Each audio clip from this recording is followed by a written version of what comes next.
Salut les gars, on se retrouve pour une nouvelle vidéo. Alors aujourd'hui on est encore accompagné de Baptiste. N'hésitez pas à vous abonner à la chaîne et à liker la vidéo. N'hésitez pas à aller sur sa chaîne pour voir la vidéo et avoir un autre point de vue. C'est son dernier jour ici, du coup je vais absolument lui faire son big fish avant qu'il reparte. Et vous allez voir, ça va être incroyable. Du coup là on part du bord, on va sur un spot que je connais au large qui est plutôt pas mal. Je l'emmène là-bas, il y a à peu près 15 minutes de nage. Vous allez voir, la vidéo est remplie de rebondissements. Et là ça va commencer tout de suite les gars. Je repère un baliste depuis le haut, donc je me prépare à descendre, pardon. Et là, alors que j'entame ma descente, je vois un énorme banc de carogne qui passe en dessous. Du coup je descends à fond de balle, bien sûr je change de cible et je descends à fond sur elle. Et là j'essaie de les aligner, je me focalise sur la dernière, je tends le bras, je lâche le tir et elle est séchée net sur la flèche les gars. Là à ce moment là le banc est toujours en dessous, du coup je fais signe à Pierre et à Thibaut qui sont avec nous de descendre direct parce que je vais laisser le poisson en bas et ça permet au banc de rester autour du poisson et ils ont la possibilité de tirer un autre. Malheureusement Thibaut descend un petit peu trop loin et il va rater le banc. Moi je laisse mon poisson en bas pour essayer de leur faire un poisson au maximum, mais malheureusement le banc va partir et Baptiste était un peu plus loin. Hello Baptiste. C'est des hard-nose. Mais oui, en fait, tu sais comme j'ai tiré, quand je la laisse au fond comme ça, les autres elles tournent autour. Du coup faut descendre dessus direct. Thibaut il est descendu trop loin, il aurait dû venir près de moi. Du coup voilà, je leur expliquais un petit peu ce qu'il fallait faire, malheureusement c'est pas grave. Il ne savait pas encore, du coup là je remonte moi mon poisson. Il n'est pas encore mort, il est séché, mais je vais le tuer avec mon couteau rapidement. Un joli hard-nose, franchement, un peu moins d'1 kilo, mais c'est un très beau poisson. Et puis la carogne c'est toujours délicieux à manger grillé. La chasse débute bien, c'est parfait.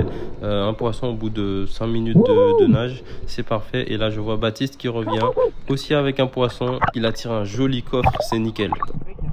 En gros, je te jure, t'aurais fait une autre juste à côté et on était en bas. Ouais, il est beau le coffre aussi. Hein. Ouais, il est beau le coffre. Putain. J'ai tiré le coffre, je remonte et là je vois le banc passer. Ah, t'as vu le banc de carogne? Il y en avait des plus grosses encore. Hein. Ah oui, ouais. Il y avait des énormes. C'est un hard-nose ça du coup. Ouais, c'est ça. Ouais, c'est la première fois que j'en prends aussi gros. Du coup voilà, Baptiste il m'explique qu'il a aussi vu le banc passer mais il n'a pas pu tirer malheureusement. Là sur une action juste après, je vais voir encore un baliste. Je vais essayer de lui descendre dessus directement, mais cette fois-ci il va pas trop rester. C'est vrai que bon, c'est pas si simple de tirer ces poissons. Des fois quand ils sont devant leur trou, ils rentrent dedans, mais quand ils sont pas devant, ils tracent sa mère, hein, ils restent pas sur place. Donc voilà, c'est pas grave, je remonte et là on voit Pierre qui descend à son tour. Une eau qui est plutôt cristalline, on a de la chance par rapport aux conditions en ce moment en Guadeloupe. Moi je descends mon tour un peu plus loin, donc là on s'est éloigné un peu du bord, on est sur environ 20 mètres. C'est vrai que à ce moment là c'est dommage parce que j'ai eu un problème avec ma bouée et elle touchait pas le fond. Du coup j'ai eu du mal à descendre parce que forcément je devais m'occuper de la bouée et j'étais un peu stressé parce qu'elle dérivait. Il y avait beaucoup de vent et de houle en surface et voilà, j'ai eu un peu de mal à descendre, mais voilà, j'arrive au fond. On voit, c'est magnifique, les fonds sont très beaux, donc j'essaie de faire des petits appels pour attirer le poisson. J'essaie de me camoufler au maximum sur le fond et j'attends de voir s'il y a quelque chose qui arrive. Malheureusement sur cette apnée il y aura rien qui sera rentré et donc je remonte tranquillement. Je vous laisse un petit peu la scène pour que vous visualisiez un petit peu la profondeur.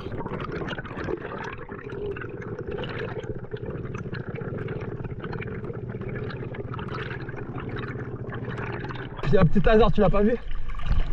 Juste en remontant après, je repère un petit hasard qui nage sur le fond. Donc je le montre à Baptiste parce que je voulais lui faire à la base. Baptiste, il lance son flasher.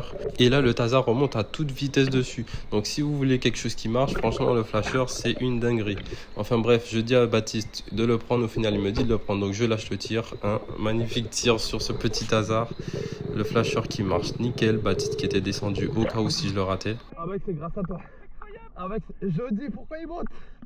Donc voilà, c'est pas un gros poisson, mais toujours un poisson de plus sur la bouée. En ce moment, j'hésite pas trop à prendre le poisson parce que sinon je me retrouve bredouille. Voilà, un petit hasard qui est pas bien mort encore. Du coup, il se bat encore un petit peu, mais voilà, c'est pas un gros, donc ça va, c'est très gérable encore. Baptiste qui est allé récupérer son flasher. Faut pas oublier, c'est vrai que quand on le jette, faut pas oublier d'aller le récupérer, sinon on peut vite le perdre. Il se bat encore assez bien franchement pour un petit poisson comme ça. Donc je le ramène à moi tranquillement. Je vais essayer d'attraper par la queue. C'est la meilleure des façons pour attraper les fiches comme ça. Incroyable. Et du coup, je vais prendre mon couteau pour essayer de le tuer le plus rapidement possible. Bien évidemment, je saigne aussi mon poisson parce que pour moi, ben, c'est peut-être un mythe ou pas, je sais pas. Mais pour moi, ça préserve sûrement la qualité de la chair. Je descends après, je vais essayer de refaire un agachon un peu plus loin pour essayer de faire rentrer du poisson encore. Donc je fais des appels, je me pose au fond. Les fonds, ils sont magnifiques. Franchement, on a eu de la chance sur cette sortie d'avoir pu trouver une eau aussi claire parce que c'est vrai que le temps en ce moment en Guadeloupe c'est très compliqué, surtout au nord. Il y a beaucoup de houle, la mer est agitée et l'eau est souvent très sale. Et puis je vais finir par remonter parce qu'au final, je vais rien voir de spécial. C'est vrai que durant cette sortie, l'agachon n'a pas bien fonctionné, mais par contre, la plongée ça a été terrible. Donc là, on est un peu plus profond. J'ai repéré une caille encore une fois. Je vais essayer d'aller regarder s'il y a des langoustes en dessous. Donc on est pareil encore sur entre 15 et 20 mètres. C'est des profondeurs pour moi plutôt sympathiques, mais c'est vrai que ce jour-ci j'étais pas du tout en forme. Enfin bon, voilà, je tombe sur la caille. Au final elle est pas creuse du tout, donc je sais très bien qu'il y aura pas de langouste en bas. J'essaie de regarder derrière, il y en avait une autre, mais pareil, elle est pas creuse, donc je vais pas m'attarder en bas. Il y a un petit poisson lion, mais je vais remonter directement parce que je suis avec mon gros fusil, donc impossible pour moi de tirer ce petit poisson lion. Un tout petit poisson lion. Ouais. J'essaye de le loger un peu pour voir s'il y a du poisson. Il y en a un petit peu par là, mais c'est pas terrible. Bah, avec le flasheur, ça marche bien. Je viens de décrocher un tasard, ça me tient là. C'est vrai? Ouais. Ah bon, on reste un petit peu par là, en vrai. Donc voilà, comme vous avez pu l'entendre, on a trouvé un petit coin. Baptiste a vu un tasard passer, donc on décide de rester. Mais comme vous voyez, je suis un peu embêté encore avec ma bouée. J'essaie de la caler pour éviter qu'elle dérive, mais malheureusement, je vais faire ça toute la sortie. Mais c'est pas grave, j'aurais quand même eu l'opportunité de faire du fish. Donc là, je me prépare à descendre. C'est une descente un peu de repérage. Je descends pour voir un peu comment ça se passe au fond, où sont les groupes de poissons et quel coin peut être propice. Donc je regarde un peu autour de moi. On voit pas mal de vie quand même, des beaux chirurgiens. On voit des perroquets sur le fond, etc. Donc j'essaie de regarder, mais pas vraiment de gros poissons pour l'instant. Donc j'observe et je vais remonter pour essayer de voir quelle est la meilleure stratégie à adopter. Et là on voit Baptiste sur le fond qui se pose sur les 22 tranquille, bien évidemment il est à l'aise. Il se pose en bas d'une petite cassure comme ça et je pense qu'il fait des appels en bas. Il va pas tarder à remonter et moi je vais descendre tout de suite après pour essayer de voir si je peux attirer du poisson pareil.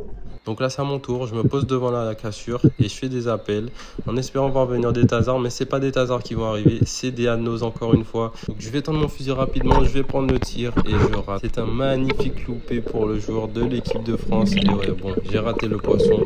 C'est un tir super facile, je sais pas comment j'ai manqué, mais enfin je suis un peu dégoûté. Garde encore. Ah putain, c'est le gag, putain, je suis trop con. Ah, je l'ai loupé complètement, mais c'était facile en plus, elle est venue au bout. Ah, fait chier. Et là les gars, action incroyable, alors que je remontais, les anos repassent en bas. Je sais pas s'ils ont été attirés par ma flèche ou pas, mais Baptiste il descend à fond de balle sur eux.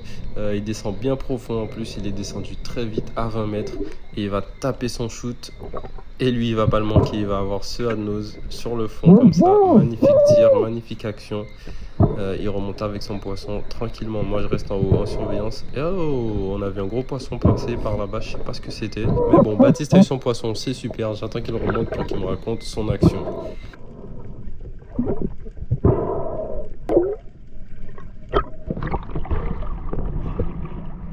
Ah, let's go. Joli ça. Oh non.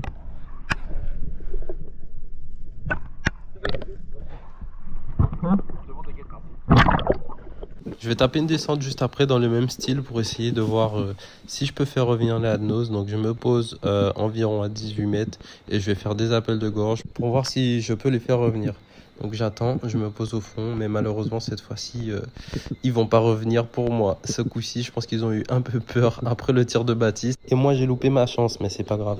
Là on peut voir Pierre qui est incroyable après je sais pas combien, 5 plongées, 5 sorties, il plonge déjà à 20 mètres comme ça tranquillement et il remonte son poisson lion. Franchement je sais pas d'où il sort, mais c'est il y a plein de anos encore hein.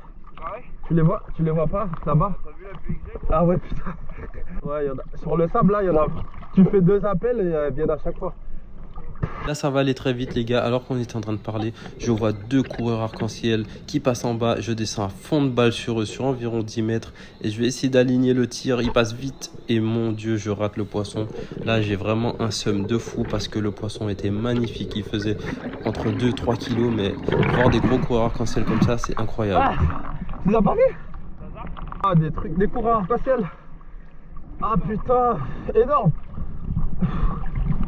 Je suis un peu découdé parce que vraiment du bord, je les vois vraiment très rarement. Donc voilà, en louper un gros comme ça, c'est vraiment agaçant. Il évite ma flèche de justesse. Et restez bien concentrés les gars sur l'action qui va suivre, sur la route du retour. Donc on était en train de retourner à La Palme.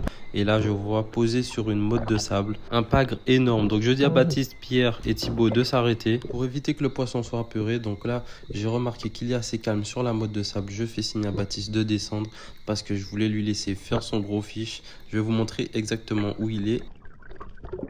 Donc voilà, Baptiste est déjà descendu, j'ai prié pour que le poisson ne bouge pas, mais là je le vois qu'il lâche son tir et le rush du poisson qui commence à s'exciter est incroyable. Bien sûr, j'avais envie de le laisser pour se fight un peu avec le poisson parce que ça n'arrive pas souvent, mais Thibaut était déjà descendu pour le doubler et il lui met une flèche pleine tête, ce qui sèche le poisson directement. Je vais vous remettre l'action un peu plus zoomée pour que vous puissiez mieux voir l'action. On voit Baptiste qui arrive en bas à gauche et le poisson qui commence à partir, il le tire juste à temps et puis on voit le rush du poisson incroyable. Vous allez voir la taille de ce fiche, franchement c'est une sorbe qui faisait au moins 9 kg, donc je peux vous dire que sous l'eau ça a une force incroyable. Bien sûr là Thibaut qui le sèche, donc ça a bien freiné le poisson, mais si Baptiste se serait battu avec, je pense que ça aurait été un combat incroyable. Je sais que le poisson se serait pas décroché parce qu'il était bien tiré au milieu, donc il n'y a aucun risque de décrochage. Let's go. T'inquiète. Et ouais, le petit check des familles, regardez-moi ce fiche, il est magnifique. Donc Thibaut il a remonté directement, le poisson est bien séché parce qu'il a pris une bonne flèche dans la tête. Et un superbe poisson, franchement on a eu une chance déjà que le poisson reste sur cette motte de sable et qu'il soit pas craintif, parce que les sardes en général, dès qu'ils vous voient, eh ben, ils partent à la course ou bien ils vont se mettre à trou. Mais là vu qu'il n'y avait pas de trou, le poisson serait parti. Mais là j'ai senti qu'il était assez calme pour que Baptiste puisse descendre. Ouais. Attends, tu veux l'habiter là? Ah, ça fait mal hein. Donc voilà, on voit la joie de Baptiste. Franchement, je suis trop content d'avoir pu lui faire un aussi beau poisson d'ailleurs. Ce sera son record personnel pendant un bon moment, j'espère. Attends, fais-lui derrière les 2 yeux. Derrière, ouais. Oui, si jamais vous voulez tuer ce genre de gros snapper, il faut bien mettre le couteau derrière les yeux. Eh, t'as vu comment elle dormait? Comment elle dormait où? Elle dormait. Ouais, bah, j'ai cru que c'était un capitaine. Derrière le corail. Ouais. C'est un capitaine aussi. Ouais, je pensais que Mais derrière le corail, là j'ai tracé, j'ai fait. Ah, Dès que je passe derrière, je la flingue. Moi... Le boulinet était très stylé en plus. Ah ouais? Je vous laisse un peu la scène en entier parce que c'est un super moment qu'on a passé. Ouais, elle est e-boss. Ah ouais, je savais que c'était un monstre là, putain. Combien elle fait là? Fais voir. Donc voilà, j'ai aussi eu de la chance parce que ma caméra s'est coupée un petit moment après, heureusement, parce que j'aurais eu vraiment un seum de ne pas avoir pu filmer cette action. J'espère que la vidéo en tout cas vous aura plu. N'hésitez pas à me dire en commentaire ce que vous en avez pensé. Moi en tout cas j'ai kiffé. Merci à Baptiste de m'avoir donné l'opportunité de sortir avec lui, bien évidemment. C'était un petit kiff pour moi. Et voilà la pêche après la sortie du coup. Une pêche vraiment pas mal qui aurait pu être extraordinaire si j'avais pas raté ce magnifique coureur arc-en-ciel. Il y a également les poissons de Thibaut et Pierre qui ont tiré des balistes et des poissons lions. On a découpé la sarde en filet et c'était vraiment un régal. N'hésitez pas à vous abonner parce qu'il y a vraiment du lourd qui arrive. Et puis moi je vous dis à la prochaine. Allez, ciao!